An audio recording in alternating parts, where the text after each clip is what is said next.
Cannabis Program Working Committee meeting with the City of Hawthorne, call to order at 11:05. We could lead in the Pledge of Allegiance. I will ask Mr. Kim if you could do that honor, please. Sure. Let's all stand and face the flag near you. Put your right hand over your heart and follow along with me. I pledge allegiance to the flag of the United States of America and to the republic for which it stands, one nation, under God, indivisible, with liberty and justice for all. Thank you so much. Madam Clerk, can you please call the roll? Roll call. Chairwoman Reyes English. Here. City Manager Norris. Present. City Attorney Kim. Here. Greg McLean. Present. Kenny Craig. Present. Madam Clerk, please read the guidelines for oral communications. Pursuant to Government Code Section 54954.3, all remarks shall be addressed to the committee as a body and not to any individual member. During oral communications, speakers shall have 3 minutes to state their business. The Brown Act prohibits the committee from providing a detailed response or acting upon any items not contained on the agenda. The committee as a body shall have the discretion at the close of oral communications to refer any remarks to the City Clerk Department for study and investigation, report, and/or recommendations. Thank you, Madam Clerk. Do we have anyone waiting to speak or under oral communications? Chairwoman Reyes English, we do not have any written communications. Thank you so much. If there's if there anyone else who wishes to address these bodies, if there are no objections, I'll declare the oral communications closed, so ordered. Let's go to the first item. Let's see. There was neither written or oral communications received. Item number 3, let's discuss regarding our upcoming community town hall meeting. Mrs. Anderson, please go ahead. Thank you. Excuse me. Thank you, Chairwoman. We have gotten the Eventbrite set up, and all of the FAQ sheets should be live on the city website this week. We took a comprehensive approach to pulling out a lot of the state information regarding the cannabis licensing process at the state, and then tied in some of the upcoming things that we have with our city application process.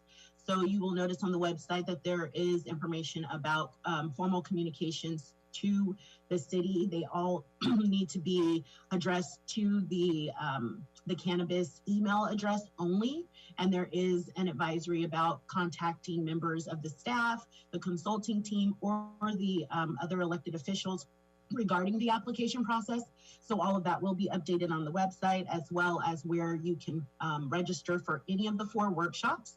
The Eventbrite link is open and it is free.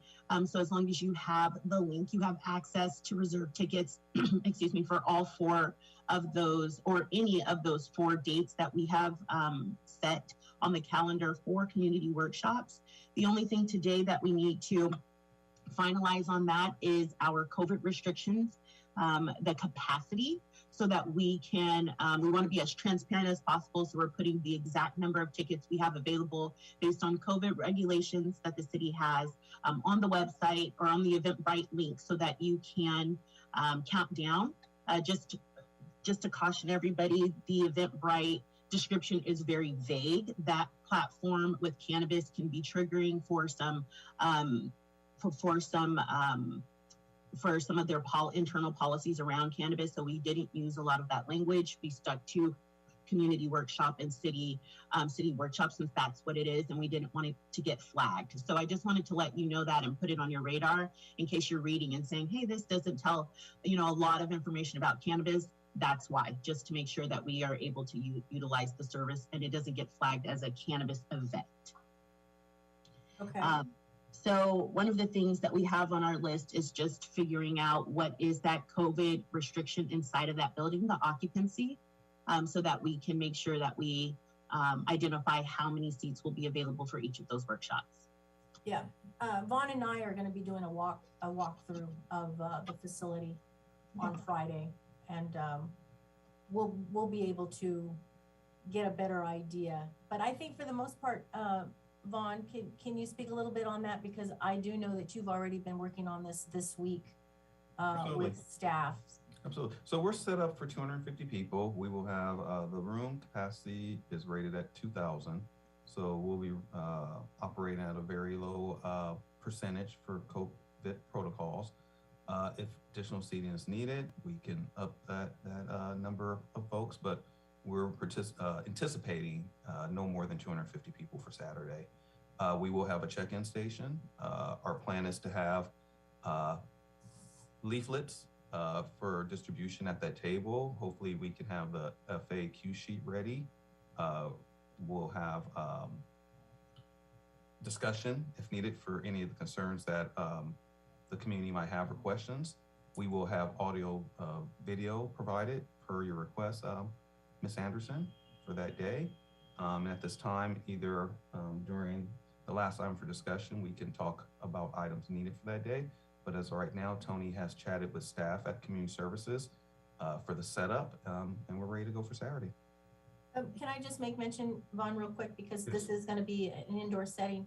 COVID restrictions still apply, and that includes, a vaccination card to show proof of vaccination.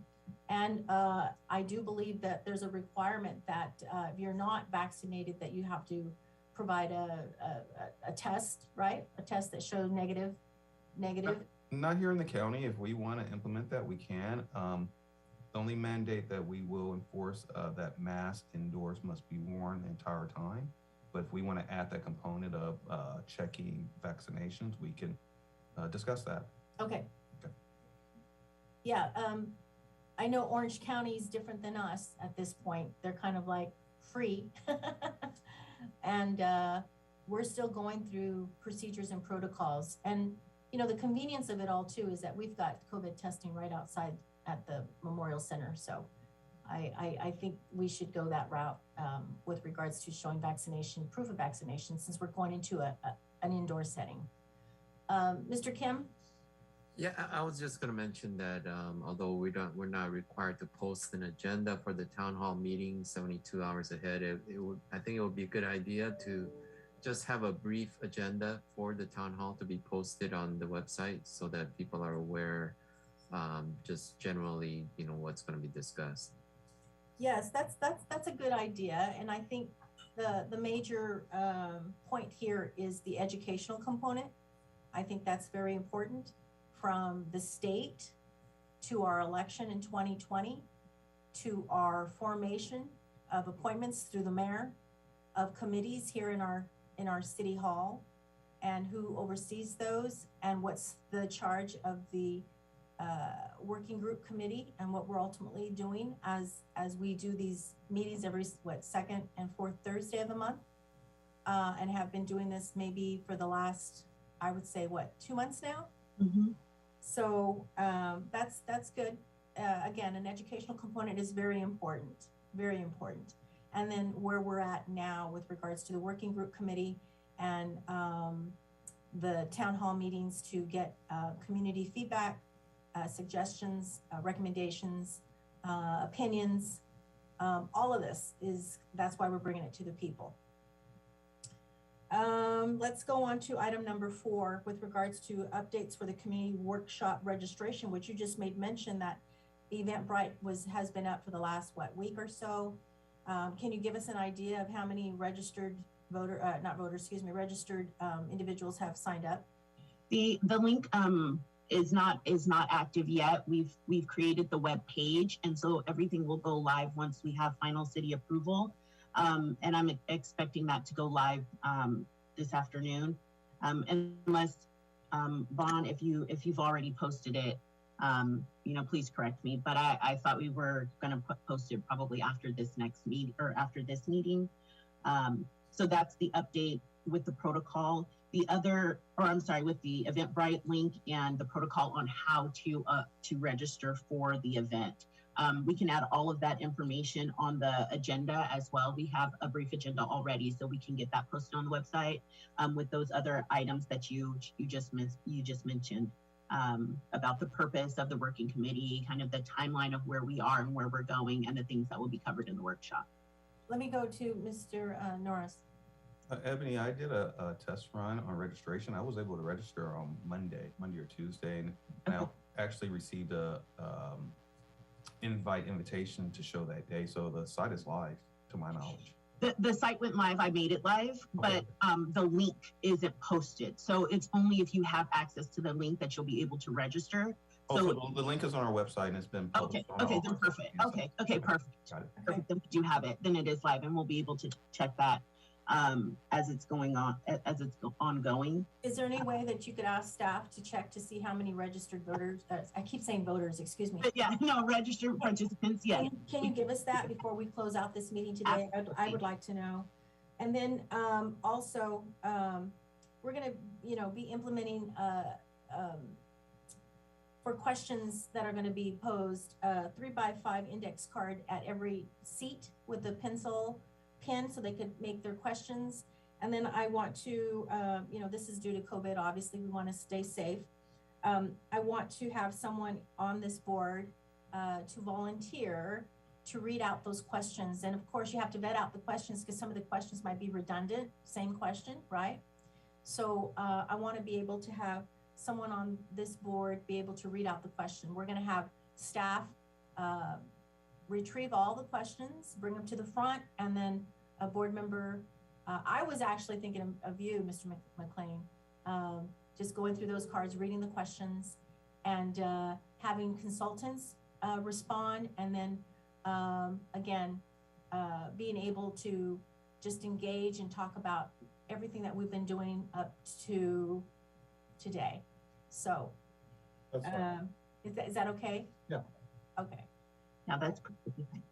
Okay. Yeah, that's perfectly fine. And the number of attendees so far registered for Saturday, we have 6, and we have 2 for each of the other 3 days.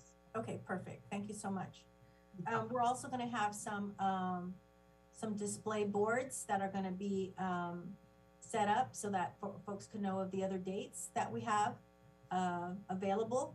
And it's also going to provide the link, and it's going to have some other essential information on how you could register. And then we're also going to have a timeline, again, an educational component from the state to the city to where we are now, so that there's a fine timeline of where we're at and where we're going, and everything's very transparent. Mr. Craig, hello there.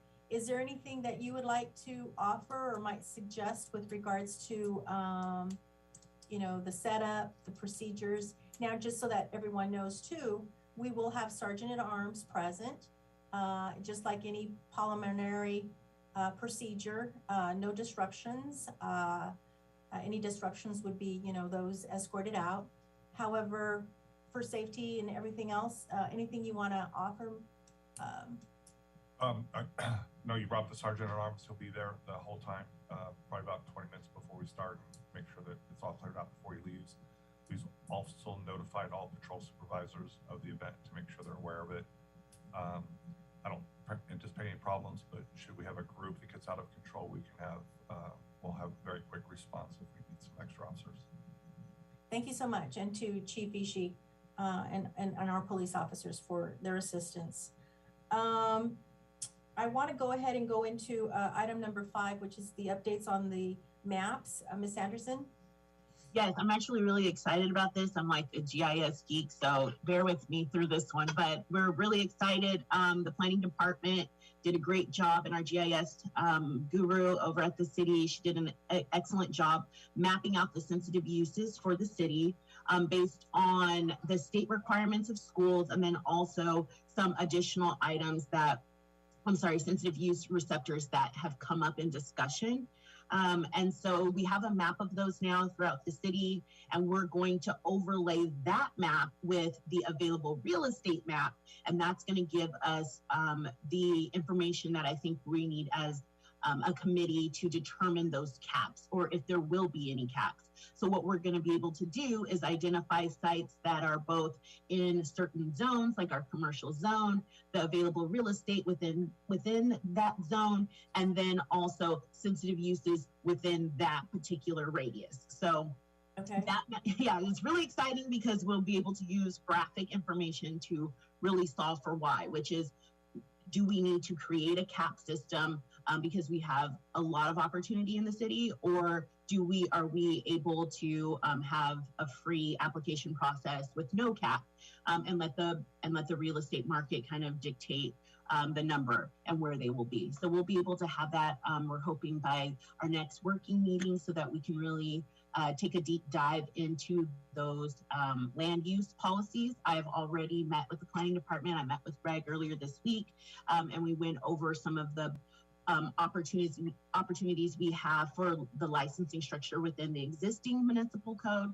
And then we also identified some topics that we might want to address with the larger group around land use policies. So we'll start digging deeper into that in our next upcoming meetings. And then once we have our first workshop under our belt, we'll be able to get some of that community feedback that's really going to guide those conversations around what activities will be allowed and how those activities will be allowed in the city.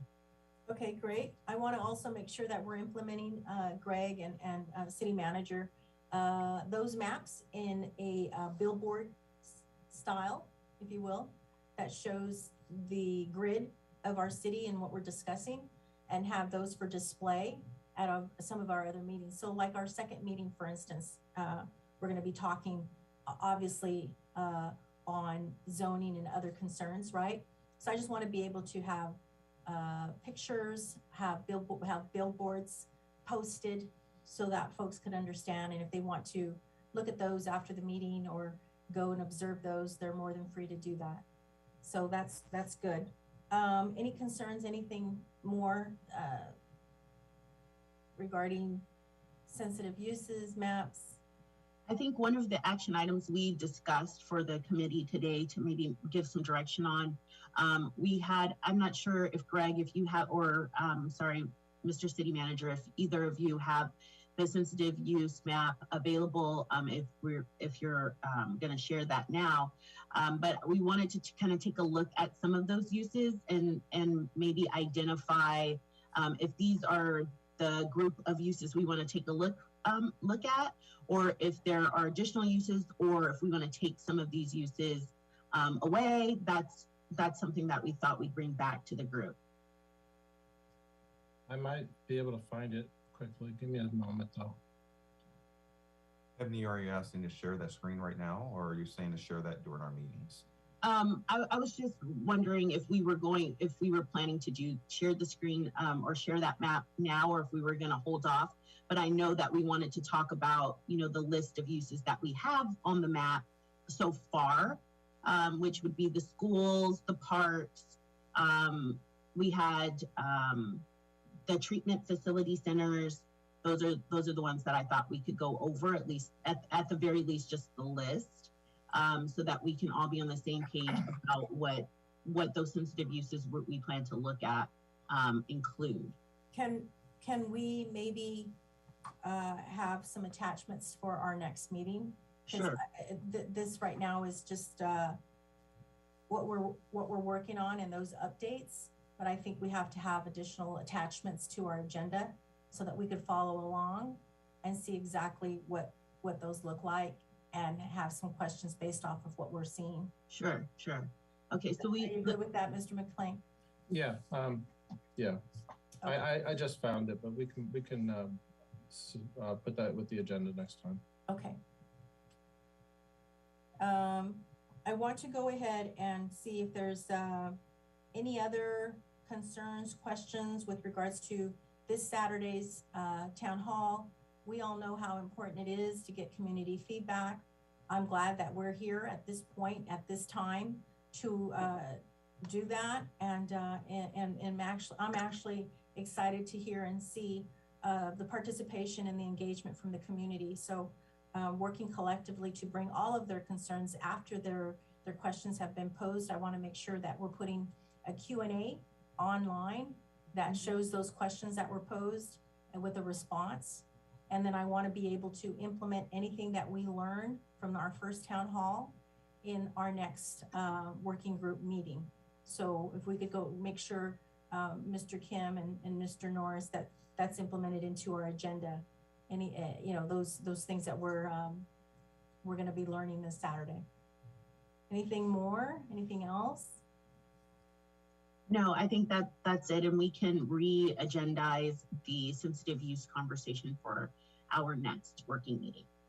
Okay. Any reports or recommendations, Mr. Kim? Do you have anything that you want to provide? Yes, let me just say that, up to this, I don't know how many meetings we had with this working committee, and our interaction with EJMA, with Ebony and Tony has been nothing but professional and pleasant. Having said that, I know that there's been neighbors coming to council meetings, raising the fact and alleging that that EJMA has other cannabis retail business, and this information was brought out in a meeting yesterday. I wanted to, for the purpose of transparency of this group, I want to put an item at the next working committee meeting, have a discussion as to what we should consider doing based on the fact that Ms. Anderson did state that she had a couple of equity interests in retail cannabis business, although she has, has affirmatively stated that there would be, she's willing to sign anything that says that there's no conflict. Having said that, the RFP process did not question anything about their other business ownership interests. But I still want to have a discussion in our follow-up meeting of the next working committee to discuss what the committee should recommend that we do for this purpose. Either, we could just continue on, or we could go to council and see what the council's, with the recommendation, whether we can vote to recommend either to terminate the contract with EJMA or to continue. But I think these are, this is something that was brought up, and I think we should discuss this for the purpose of transparency. And I mean, no disrespect to EJMA and Ebony and Tony, but I think as a government, as a transparency, which is really critical in what we're attempting to do here, I think it is important that we have a full discussion with the working committee and have take a vote and take a recommendation to the city council if we want to take some action or not. If we do not, and we just want to continue, that's fine. But if we have a recommendation, I think we should put a discussion action item for the next working committee meeting to fully discuss this, so that Ebony would have a chance to, Ebony or Tony would have a chance to explain further and take the right course. So I just want to suggest that for the next working committee meeting. Okay, so let me just make a couple recommendations myself. So we could get a legal confidential to the board, and that could be given to us prior to the following meeting. We'll have a discussion action item. However, consultants would have to obviously not be present. I don't necessarily believe it needs to go to council. It's a working committee discussion. It's a working committee action. So therefore, the board will make any recommendations, suggestions, or otherwise, and have a full discussion among the board. Other than that, I appreciate the transparency here today, and I appreciate the discussion that obviously is going to be taking place. And I appreciate the fact that Mrs. Anderson has been given forthright information that, to clear up any, obviously, deceptions and or input, right, from community, et cetera. The last thing we want to do is, entertain false rumors, things that are not true. So let's just, get that out of the way and get that resolved so that we could push forward in this cannabis program, which we are dedicated to do. So other than that, if there's nothing else further, anything more, I'm going to go ahead and declare this meeting adjourned at 11:30. Everyone have a great weekend, be safe, and we'll circle back. Thank you so much.